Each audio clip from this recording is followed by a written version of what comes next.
और इसी बीच एक बड़ी खबर आपको बता दें श्रीनगर की तरफ से आ रही है, जहां पर एक हाई लेवल मीटिंग रखी गई है ताकि आने वाले असेंबली सेशन की तैयारियां की जा सकें। आपको बता दें कि इस वक्त की ये बड़ी खबर है और आपको बताएं कि ये मीटिंग जो है वो शुरू हो चुकी है और वहां पर असेंबली सेशंस की पूरी तैयारियां चल रही हैं। आपको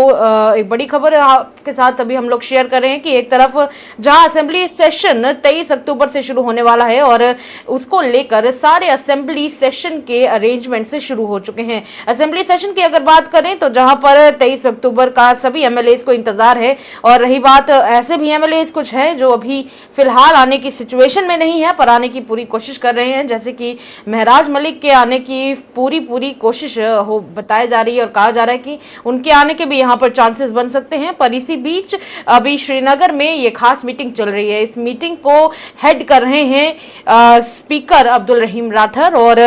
23 अक्टूबर को जब ये असेंबली सेशन शुरू होगा उससे पहले ही पूरी तैयारियां शुरू हो चुकी हैं। आज के दिन ये रिव्यू मीटिंग चल रही है और इस रिव्यू मीटिंग के दौरान वहां पर कई सारे डिपार्टमेंट्स मौजूद रहेंगे और उन डिपार्टमेंट के हेड्स भी वहां पर मौजूद रहेंगे ताकि इस मीटिंग के जरिए जितने भी सारे अरेंजमेंट्स हैं उसको डन किया जा सके और देखें कि कहीं भी किसी भी प्रकार की कोई भी कमी बिल्कुल भी नहीं रहे। कई सारी और भी इंफॉर्मेशन आ रही है कि यहाँ पर सिक्योरिटी लॉजिस्टिक्स हो या फिर हेल्थ लॉजिस्टिक्स हो, हर चीज को ध्यान में रखते हुए हर तरह के प्रिपरेशंस किए जा रहे हैं और इसी दौरान हेल्थ डिपार्टमेंट हो या फिर पुलिस डिपार्टमेंट हो, फायर एंड इमरजेंसी डिपार्टमेंट हो, कई सारे डिपार्टमेंट्स को यहाँ पर बुलाया जा चुका है। बात रही इस मीटिंग की तो इस मीटिंग को श्रीनगर में जो वहाँ का सेक्रेटरी है वहाँ की बिल्डिंग की आप तस्वीरें देख सकते हैं। कहा जा रहा है कि वहाँ पर ही ये स्पेशल मीटिंग अरेंज की गई थी और आज 2 बजे के बाद से ये मीटिंग वहाँ पर अभी भी चल रही है। हालांकि जब ये मीटिंग कंप्लीट हो जाएगी तब इस मीटिंग में इस बात का क्लियरेंस हो जाएगा कि क्या असेंबली सेशन को लेकर जितने भी अरेंजमेंट्स थे वो सब के सब डन हो चुके हैं या नहीं।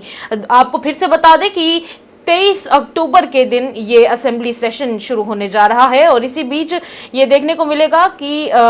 साथ साथ में बाई इलेक्शंस भी चल रहे होंगे और उसकी भी तैयारी चल रही है। एक तरफ 23 अक्टूबर को यहाँ पर ये स्पेशल सेशन लगेगा यानी कि असेंबली सेशन लगेगा और उसके बाद 24 तारीख को राज्यसभा के लिए वोटिंग होगी, तो ये भी कहीं ना कहीं ये स्पेशल रहेगा ये वाला सेशन। और इसी के साथ यहाँ पर फायर एंड इमरजेंसी हो या फिर चाहे आयुष डिपार्टमेंट हो, हेल्थ डिपार्टमेंट हो, सिक्योरिटी डिपार्टमेंट हो, उसमें जम्मू कश्मीर पुलिस डिपार्टमेंट भी कहा जा रहा है और भी कई सारे डिपार्टमेंट्स हैं जो इस दौरान यहाँ पर खास तौर पर प्रेजेंट रहने वाले हैं। इस मीटिंग को हेड कर रहे हैं, एक बार फिर से बता दें कि स्पीकर अब्दुल रहीम राठर जो कि ऑलरेडी जब सेशन चल रहा होता है उस दौरान उस सेशन को हेड कर रहे होते हैं। ये मीटिंग काफी ज्यादा इंपॉर्टेंट रहने वाली है जम्मू कश्मीर के सभी सियासी हलचल को देखते हुए और इस बार इस सेशन में क्या क्या डिमांड्स रखी जाएंगी ये भी बड़ी बात होगी और देखने वाली बात होगी। रही बात इस सेशन की तो सेशन में ये भी कहा जा रहा है कि हाल ही में जिन्हें डिटेन किया जा चुका है एमएलए महराज मलिक, उनके भी आने के यहाँ पर चांसेस हैं और कहीं ना कहीं उनकी तरफ से भी कोशिश की जा रही है कि वो पहले तो राज्यसभा की वोटिंग में हिस्सा ले सकें और दूसरी तरफ उनकी कोशिश ये भी है कि ये जो अभी सेशन लगने वाला है, क्योंकि ये सेशन खास होने वाला है इस बार, क्योंकि इसी दौरान 24 अक्टूबर के दिन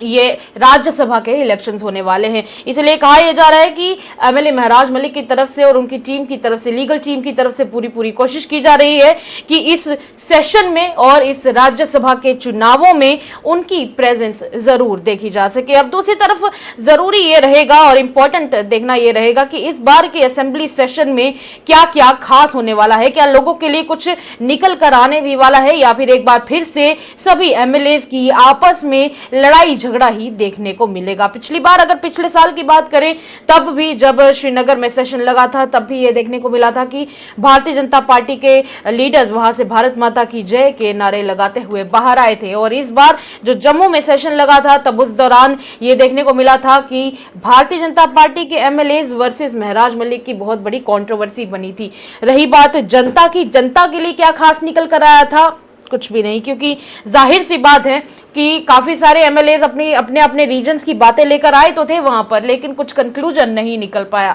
दूसरी तरफ बात करें उमर अब्दुल्ला सरकार की, उमर अब्दुल्ला सरकार के द्वारा भी कई सारे वादे जम्मू कश्मीर के लोगों से इलेक्शन से पहले किए गए थे, पर क्या वो वादे इस बार के असेंबली सेशन में पूरे हो पाएंगे, ये जनता के लिए और जनता की आंखें इसके ऊपर टिकी हुई हैं, क्योंकि इस बार में अगर बात करें कि जिस सबसे बड़े इशू को देखकर वोट किया गया था उमर अब्दुल्ला सरकार के लिए, तो वो सबसे बड़ा इशू था 1 लाख युवाओं के लिए नौकरियां, क्योंकि युवाओं ने वोट दिया था और उनकी ये उम्मीद थी कि शायद उमर अब्दुल्ला सरकार की तरफ से नौकरियां जरूर निकाली जाएं और काफी सारे बच्चों के लिए यहाँ पर रोजगार मिले, पर रोजगार